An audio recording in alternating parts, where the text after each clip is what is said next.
Hello everyone, welcome to all. I am going to discuss the book Agriculture at a Glance, and today's second day for discussion on the topic agriculture economics. Okay. Then here we see that maximum profit उस समय होगा जब marginal return marginal cost के equal होगा, ठीक है. और break even point उस समय होता है जब total return, ठीक है, टोटल रिटर्न टोटल कॉस्ट के इक्वल होता है.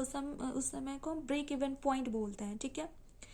According to law of diminishing return के अनुसार जो ऑप्टिमम प्रॉफिट होता है उस जब M C is equal to M P होता है, ठीक है. फिर optimum level of input use बिना रिसोर्स लिमिटेशन के उसको हम लोग लॉ ऑफ डिमिनिशिंग रिटर्न बोलते हैं, जिसको फैक्टर प्रोडक्ट रिलेशनशिप में पढ़ते हैं, ठीक है. Optimum level of input use बिना रिसोर्स लिमिटेशन के, ठीक है. फिर डिवीजन अंडर रिसोर्स लिमिटेशन, अगर लिमिटेशन रहेगा तो प्रिंसिपल इक्यू मार्जिनल रिटर्न यानी कि प्रोडक्ट रिलेशनशिप में, ठीक है. चूज बेस्ड क्रॉप इंटरप्राइज, अगर बेस्ड क्रॉप को अगर चूज करना है तो प्रिंसिपल अपॉर्चुनिटी कॉस्ट जो कि प्रोडक्ट रिलेशनशिप में, ठीक है. फिर एक रेशियो होता है डेबिट इक्विटी रेशियो, ठीक है. इक्विटी रेशियो यानी कि deferred liabilities by net worth, ये बहुत इंपॉर्टेंट है, ठीक है, ये ध्यान रखिएगा. डेबिट इक्विटी रेशियो यानी कि deferred liabilities by net worth, okay. फिर net capital ratio is equal to total asset by total liabilities, ठीक है. जैसे कि एक होता है नेट कैपिटल रेशियो में हो जाएगा ऊपर टोटल बाय टोटल लायबिलिटीज, ठीक है. फिर वर्किंग कैपिटल रेशियो यानी कि working asset by and working current asset by intermediate plus and current liabilities, okay. फिर करेंट रेशियो में current asset by current liabilities, okay. उसके बाद डेबिट इक्विटी रेशियो में deferred liabilities by net worth, okay. The income ratio जैसे rate of turnover is equal to gross income, जितना भी income होगा bye total asset, जितना भी टोटल है into 100, okay. Then cost ratio, for example gross ratio यानी कि total expenses by gross income. Fix ratio में fix expenses by gross income. Then operative ratio में means operating expenses by gross income, okay. Then what debit equity ratio वही होगा deferred liability by net worth हो जाएगा. फिर net capital ratio में total asset by total liabilities, ठीक है. जब एमपीपी मैक्सिमम होगा तो एमसी लोएस्ट होगा, ठीक है. एमपीपी 0 होगा तब एमसी मिनिमम होगा, ठीक है. रेट ऑफ टर्नओवर वहां पे अभी हम लोग देखिए gross income by total asset, ठीक है. अब बीसी रेशियो यानी कि benefit total cost ratio, okay.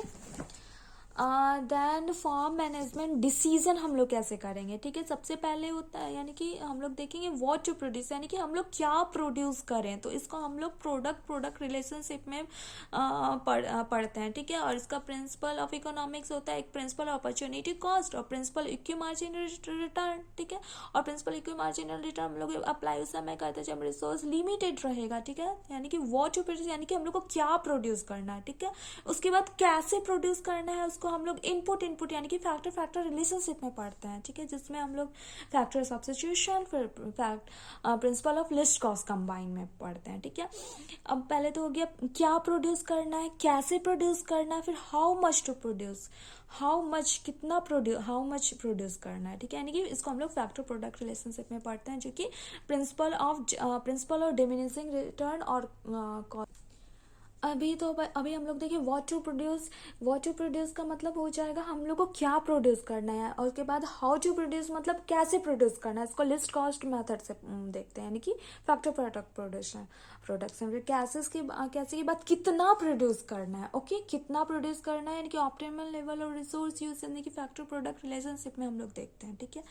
फिर अब कुछ रिलेशनशिप यानी कि फैक्टर रिलेशनशिप में हम लोग देखते हैं लिस्ट कॉस्ट ऑफ कॉम्बिनेशन उस समय होगा जो marginal rate of technical substitution is equal to price ratio, दोनों इक्वल हो जाएगा उस समय लिस्ट कॉस्ट ऑफ कॉम्बिनेशन आता है, ठीक है. उसके बाद फिर इलास्टिसिटी ऑफ प्रोडक्शन, इलास्टिसिटी का ओके. देन प्राइस इलास्टिसिटी यानी कि इसका होता है relative change in demand, demand में कितना चेंज होगा बट्टा में रिलेटिव चेंज इन प्राइस, ठीक है, यानी कि डिमांड बाय प्राइस, ओके, इसको इलास्टिसिटी बोलते हैं, ठीक है। एक दो होता है, एक इलास्टिक होता है, एक इन इलास्टिक होता है, बस इतना दिमाग में रखना है कि इलास्टिक मतलब चेंज इन डिमांड, डिमांड में चेंज होगा, ठीक है, और इन इलास्टिक मतलब चेंज इन डिमांड, डिमांड में चेंज नहीं होगा, ठीक है। एक होता है यूनिट इलास्टिक, यूनिट इलास्टिक में मतलब जितना डिमांड में चेंज होगा उतना ही प्राइस में चेंज होगा, दोनों प्रोपोर्शनेट होंगे एक दूसरे के, तो इसी कारण EP इज इक्वल टू 1 हो जाएगा, यानी कि जितना क्वांटिटी में चेंज होगा उतना प्राइस में चेंज होगा, तो इसको यूनिट इलास्टिक बोलेंगे, ठीक है। उसके बाद परफेक्टली इलास्टिक, परफेक्टली इलास्टिक में क्या होगा, मतलब चेंज इन डिमांड, बस डिमांड में ही चेंज होगा, ठीक है, प्राइस में चेंज नहीं होगा, प्राइस में चेंज जीरो, जीरो यानी किसी के बट्टे में जीरो होगा यानी कि इन्फिनिटी, तो यहाँ पे इलास्टिक क्या हो जाएगा, E is equal to infinity हो जाएगा। और जब परफेक्टली इलास्टिक होगा उस केस में जो ग्राफ बन जाता है वो हॉरिजेंटल स्ट्रेट लाइन जाता है, ये पूछता है यानी कि परफेक्टली इलास्टिक के केस में कैसा ग्राफ बनता है, तो हॉरिजेंटल स्ट्रेट लाइन जाता है, क्योंकि यहाँ पे प्राइस कांस्टेंट है और बस हमारा डिमांड चेंज कर रहा है, ठीक है। उसके बाद रिलेटिव इलास्टिक, इस केस में क्या होगा, प्राइस में कम चेंज होगा लेकिन डिमांड में बहुत ज़्यादा चेंज हो जाता है, ठीक है, और इस केस में फ्लैटर डिमांड कर्व बनता है, ठीक है। तो प्राइस में हम लोग देख रहे हैं कम चेंज हो रहा है, क्वांटिटी में ज़्यादा यानी कि डिमांड में ज़्यादा चेंज हो रहा है, इस केस में क्या होगा, ई जो होगा 1 से ज़्यादा, 1 से तो ज़्यादा होगा लेकिन इन्फिनिटी से कम होगा, ठीक है। उसके बाद फिर perfectly in elastic, in elastic में हम लोग क्या देखें कि डिमांड में चेंज नहीं होगा, तो change in the price, price में तो चेंज होगा लेकिन डिमांड में चेंज नहीं होगा, तो उस केस में क्या होगा, ग्राफ बनेगा वर्टिकली डिमांड कर्व बनता, वर्टिकल डिमांड कर्व बनता है, तो परफेक्टली इन इलास्टिक में वर्टिकल डिमांड कर्व बनता है और ई 0 हो जाता है, ठीक है। फिर रिलेटिवली इन इलास्टिक कर्व, इसमें क्या होगा, चेंज इन प्राइस होगा लेकिन डिमांड में कम चेंज होगा, ठीक है, तो उस केस में क्या होगा, ई 1 से कम होगा लेकिन 0 से ज़्यादा होगा इस केस में, ओके देन हम लोग देख रहे थे जब डिमांड कर फ्लैटर किस केस में होगा, जब रिलेटिवली इलास्टिक डिमांड रहेगा, ठीक है। परफेक्टली इलास्टिक रहेगा तो हॉरिजेंटल स्ट्रेट लाइन जा रहा था परफेक्टली इलास्टिक में, ठीक है। फिर परफेक्टली इन इलास्टिक में वर्टिकल डिमांड कर्व हो रहा था, ओके। देन रिलेटिव इलास्टिक में फिर वही फ्लैटर डिमांड कर्व बनेगा, ठीक है। Then principle use in form management, okay, for example the law of diminishing marginal return, फिर law of equimarginal return, law of substitution जिसको लिस्ट कॉस्ट प्रिंसिपल बोलते हैं, okay. Then the principle of combining enterprises, law of opportunity cost, the law of comparative advantage, ठीक है।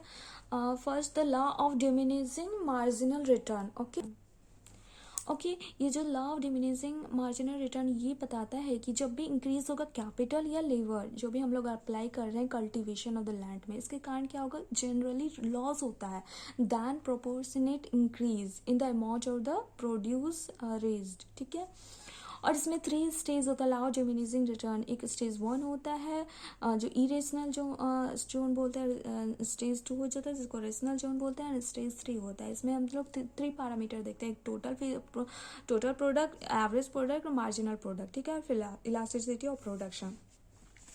And stage 1 जिसको irrational zone बोलते हैं, ठीक है, ये स्टेज स्टार्ट होता है फ्रॉम ऑरिजिन से स्टार्ट होता है और एंड उस समय होता है जब एपी और एमपी कर्व इंटरसेक्ट करता है एक दूसरे से, तो उस समय ये एंड हो जाता है, ठीक है। और जब रेशनल इस स्टेज पे टीपी यानी कि टोटल प्रोडक्ट इंक्रीज करता है increasing rate at a first, उसके बाद भी वो इंक्रीज करता है लेकिन at decreasing rate, inflection point के बाद भी इंक्रीज करता है लेकिन डिक्रीजिंग रेट से, ठीक है। और एपी एमपी बोथ इंक्रीज करता है, फर्स्ट स्टेज में एपी भी इंक्रीज करता है एमपी भी इंक्रीज करता है, लेकिन इसमें क्या होता है, एमपी ज़्यादा रहता है देन एपी से, ठीक है। और इस कंडीशन में एपी ग्रेटर देन 1 से ज़्यादा रहता है, ठीक है। Then rational zone that is second zone, okay then second stage वहाँ यहाँ से स्टार्ट होता है, सेकेंड स्टेज स्टार्ट होता है जब एपी एमपी एक दूसरे से इंटरसेक्ट, यहाँ पे एमपी एपी इंटरसेक्ट हो जाता है, उसके बाद सेकेंड स्टेज स्टार्ट होता है, ठीक है। और यहाँ पे ईपी EP1 होता है, ठीक है। और सेकेंड स्टेज उस समय एंड होता है जब MP 0 हो जाता है और TPP हाईएस्ट हो जाता है, तो सेकेंड स्टेज एंड हो जाता है, ठीक है। और फिर थर्ड स्टेज उस समय स्टार्ट होता है जब वही MP 0 से कम होने लगता है और TPP भी डिक्रीज करने लगता है। और थर्ड स्टेज में हम देखेंगे APP भी डिक्रीज करता है, लेकिन वो कभी भी नेगेटिव नहीं होता है, ठीक है। ओके, देन वही यहाँ पे दिया हुआ है third stage. This stage start उस समय होता है जब MP 0 होता है और TPP मैक्सिमम होता है। TPP जब डिक्लाइन करता है, डिक्लाइन कंटिन्यूअसली, MP निगेटिव हो जाता है, ठीक है, और EP लेस देन 0 होता है, ठीक है। The law of equimarginal return, ठीक है। Okay, the law of equimarginal return concern होता है बस allocation of limited amount of resource among different enterprises में, बस एलोकेट करना है कैसे लिमिटेड रिसोर्स, ठीक है। ओके, ये लास्ट ट्रीट करते हैं प्रॉफिट और मैक्सिमाइज, प्रॉफिट को मैक्सिमाइज कर सकते बाय यूजिंग रिसोर्स इस तरीके से that marginal return from each resource are equal in each case. Okay, then law of substitution, जिसको principle of least cost combination बोलते हैं। ओके, जो मेन ऑब्जेक्टिव है इसका कि प्रॉफिट को मैक्सिमाइज करो, और इसको प्रॉफिट मैक्सिमाइज हम लोग दो तरीके से कर सकते हैं। एक, या तो हम लोग इंक्रीज कर दे आउटपुट, और या तो हम लोग कॉस्ट को मिनिमाइज कर दे, ठीक है। तो जो मिनिमाइजेशन ऑफ कॉस्ट हम कर सकते हैं बाय डिसाइडिंग क्या the use of more than one resource in substitution of one other, ठीक है। तो इसके मेन जो ऑब्जेक्टिव होता है फैक्टर प्रोडक्ट रिलेशनशिप का दो होता है। एक वही कि मिनिमाइजेशन करना है कॉस्ट का ऑफ द गिवन आउटपुट, और optimization output at the fix through alternative combination. Okay, हम लोग लिस्ट कॉस्ट यानी कि फैक्टर रिलेशनशिप में हम लोग ऐसा कॉम्बिनेशन ऑफ इनपुट यूज़ करते हैं जो मिनिमाइज कर दे cost for given output. Okay, और इसका वही मेन ऑब्जेक्टिव वही था कि मिनिमाइज करना है कॉस्ट को। Okay, then principle of least cost of combination, principle least cost of combination उस समय होगा जब marginal rate of technical substitution equal हो जाएगा इनवर्स प्राइस रेशियो के इक्वल हो जाएगा, उस समय लिस्ट कॉस्ट ऑफ कॉम्बिनेशन बोलते हैं, ठीक है। इफ अगर two factor of input are consider for given output and least cost of combination will such that वही इक्वल हो जाएगा दोनों, वही marginal rate of technical substitution is equal to inverse price ratio, ठीक है। अभी मार्जिनल रेट ऑफ सब्स्टिट्यूशन क्या होता है, ठीक है। मार्जिनल रेट ऑफ सब्स्टिट्यूशन होता है number of unit replaced resource by number of unit added resource, ठीक है। और प्राइस रेशियो होता है cost per unit added resource by cost per unit replaced resource. Okay, then iso quant and iso product. Okay, iso means equal, quant means quantity, iso quant. Okay, iso quant मतलब होता है different combination of two variable, दो variable input का different combination जिसको use करते हैं production of given output, ठीक है। फिर कैरेक्टरिस्टिक ऑफ आइसो क्वांट, ये जो है ना ये वाला आइसो क्वांट कर्व है, ठीक है। और ये स्लोप हमेशा डाउनवर्ड राइट की तरफ डाउनवर्ड करेगा, ये हमेशा कॉन्वेक्स इन ऑरिजिन होता है, और आइसो क्वांट डज नॉट कभी भी इंटरसेक्ट एक दूसरे को नहीं करता है। ओके, और इसका टाइप वही कन्वेक्स आइसोकॉन्ट होता है, मतलब गुड सब्स्टिट्यूट, ठीक है। स्ट्रेट लाइन आइसोकॉन्ट होता है मतलब perfect substitute.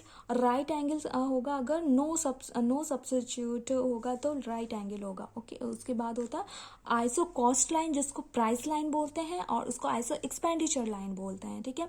Iso cost line indicate करता है ऑल पॉसिबल कॉम्बिनेशन, सारा पॉसिबल कॉम्बिनेशन दो इनपुट का जिसको हम लोग परचेज कर सकते हैं गिवन अमाउंट और इन्वेस्टमेंट में, ठीक है। और ये वाला जो लाइन होता है ना इसको हम लोग आइसो कॉस्ट लाइन बोलते हैं, ठीक है। और ये जो आइसो कॉस्ट लाइन होता है और आइसो क्वांट लाइन जहाँ पे जाके मिलता है उसको हम लोग बोलते हैं, उसको हम लोग लिस्ट कॉस्ट कॉम्बिनेशन बोलते हैं, ठीक है। ओके, ये एक्सपेंशन पॉइंट होता है, एक्सपेंशन पाथ होता है। एक्सपेंशन पाथ होता है का मतलब जो लाइन जो पास करता है लिस्ट कॉस्ट, जो लिस्ट कॉस्ट से जो लाइन पास करता है उसको एक्सपेंशन पाथ बोलते हैं। और एक होता है आइसोक्लाइन, आइसोक्लाइन होता है एक लाइन जो पास करता है तो point of equal slope of isoquant surface, इसको आइसोक्लाइन लाइन बोलते हैं, ठीक है। फिर रिज लाइन होता है, रिज लाइन को हम लोग बॉर्डर लाइन बोलते हैं। रिज लाइन ज्वाइन करता है end of isoquant point line को ज्वाइन करता है, ठीक है। तो area with in the ridge line, जो एरिया रिज लाइन के अंदर रहता है उसको रेशनल रीजन बोलते हैं, और उसके बियॉन्ड रहता है उसको इरेशनल रीजन बोलते हैं, ओके। उसके बाद एक्सपेंशन पॉइंट पाथ तो हम बता दिए, वही जो लिस्ट कॉस्ट का कॉम्बिनेशन को सबको ज्वाइन करता है उसको एक्सपेंशन पॉइंट बोलते हैं, ठीक है। और रिज लाइन जो लाइन ज्वाइन करता है एंड पॉइंट ऑफ द आइसोकॉट उसको हम लोग रिज लाइन बोलते हैं।